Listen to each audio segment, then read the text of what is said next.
ঘৰতে আহি দেখিলোঁ এয়া মিস্ত্ৰী লাগি আছে, ঘৰবিলাক আকৌ ভাঙি আছে, ভাঙি কিনে ৰাস্তা বহল কৰি আছে। যেহেতুকে নতুনকৈ ঘৰটো বনাই থকা হৈছে আৰু মাটি দিবৰ বাবে অসুবিধা হোৱাৰ বাবে ৰাস্তা এয়া আগৰ ঘৰটোৰ পোষ্ট-চোষ্টবিলাক সকলোখিনি উভালি পেলালে। আৰু এইফালে এতিয়া এনেকৈ আন্ধাৰে মুন্ধাৰে মা আৰু মই অলপ বহি আছোঁ এনেকৈ বাহিৰত। আৰু এইফালে মাছ আনিছিলোঁ, মায়ে প্ৰথমতে মাছখিনি ভালকৈ চাফা কৰি ধুই ৰেডি কৰি দিলে মোক। আৰু এইফালে ময়ো মায়ে ৰেডি কৰি দিলে আৰু মই মাছৰ আঞ্জা বনালোঁ। মাছৰ আঞ্জা বনাই আছোঁ, নৰসিংহ পাত দিলোঁ, আলু নৰসিংহৰ পাত এনেকৈ বনাই থৈ দিলোঁ। ৰাতিৰ সাজটো দুটা মানুহে, সেইকাৰণে কমকৈ বনাইছোঁ বাৰু। যিহেতু সদায় বনাই খাই থাকে, সেইকাৰণে ঘৰত আহিলে সকলোখিনি ময়ে কৰোঁ। মাৰ গাটো ইমান ভাল নহয়, অসুস্থ হৈ আছে অলপ। আৰু এইফালে এতিয়া দুয়োটাই এনেকৈ ভাত সাজ বাঢ়ি ল'লোঁ। এয়া মাছৰ মুড়িঘণ্টা বনাইছিলোঁ, এয়া মাছ আৰু লগতে এয়া কিবা ভাজিছিল, তো তেনেকৈ ভাত সাজ খালোঁ আৰু এইফালে এতিয়া পথাৰত আহিলোঁ। এয়া পথাৰত চাওক, আমাৰ এয়া কঠীয়া সিঁচিছে আৰু এতিয়া যিহেতুকে ৰ'দ বহুতখিনি দিছে, পানীটো নোহোৱা হৈ গৈছে, এনেকৈ শুকাই গৈছে পথাৰবিলাক চাওক। এতিয়া অৱশ্যে পানী হ'ল পথাৰত, কাৰণ এইটো ভিডিঅ' মই অকণমান আগতে কৰি থোৱা।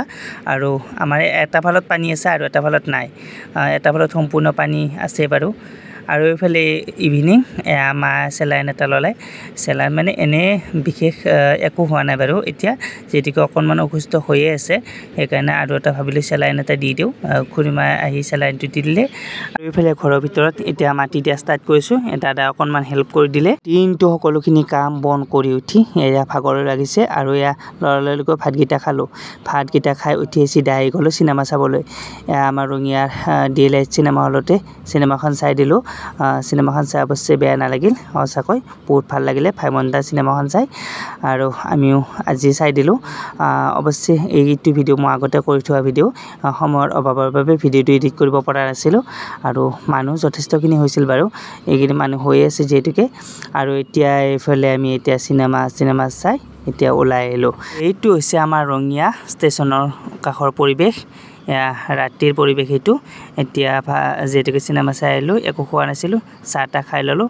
আৰু চাহ তাহ খাই চিধা আমি এতিয়া ঘৰলৈকে ৰাওনা হ'লোঁ। আহি থাকোঁতে বাটত অকণমান ভিডিঅ' কৰি দিলোঁ, ৰঙিয়াৰ পৰিৱেশটো দেখুৱাই দিলোঁ আপোনালোকক। আৰু এইফালে এইটো নেক্সট দিনাৰ ভিডিঅ', যিহেতুকে আমাৰ খুৰা ল'ৰা ভাইটিটোৰ বাৰ্থডে আছিল, হেপী বাৰ্থডে বুলি তাকো এটা বেগ আনি দিলোঁ। পৰীক্ষাত যাওঁতে মই বেগটো লৈ আহিছিলোঁ। এইটো নেক্সট ডে ভিডিঅ' অৱশ্যে, মই পৰীক্ষা দিব যাওঁতে তাৰ কাৰণে বেগটো লৈ আহিছিলোঁ। আৰু এইটো নেক্সট ডে মৰ্ণিঙৰ ভিডিঅ'। মা যিহেতুকে এইকেইদিন বাৰ ঘৰত আছিল, মই থকাৰ কাৰণে মায়ে বাৰ ঘৰত গৈছে, এনেতো যাব নোৱাৰে ঘৰখন এৰি।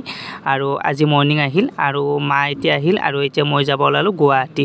মা যিহেতুকে আহিল, সেইকাৰণে মই আজি গুৱাহাটী গুচি যাওঁ, মাক লগ পোৱা নহ'লে ভালকৈ। আৰু তেনেকৈয়ে যিহেতুকে মা অকলে থাকে, সেইকাৰণে যাব সময় নাপায়, সেইকাৰণে মই ভাবিলোঁ মই ঘৰত দুদিনমান থাকি দিওঁ, মা বাহঁতৰ ঘৰত যাওক। আৰু এইফালে এতিয়া আমি ডাইৰেক্ট আহি গ'লোঁ গুৱাহাটী। গুৱাহাটী পাই গ'লোঁ। গুৱাহাটী আহি চাওক, যাম ট্ৰেফিকত পূৰা অৱস্থা নাইকিয়া হৈছে। এইফালে ৰ'দো যথেষ্টখিনি দিছে। আৰু এইফালে এতিয়া ব্ৰহ্মপুত্ৰ ব্ৰিজখন পাৰ হৈ এনেকৈ আহি আছোঁ। এইখিনি ঠাই অৱশ্যে মোৰ বহুত প্ৰিয়। সৰুতে যেতিয়া মাৰ লগত গুৱাহাটীত আহিছিলোঁ, খিৰিকীৰ কাষত বহিছিলোঁ আৰু এইখিনি পালে মায়ে পূৰা জগাই দিছিল। এই ব্ৰহ্মপুত্ৰ ব্ৰিজখন চাবলৈকে সদায়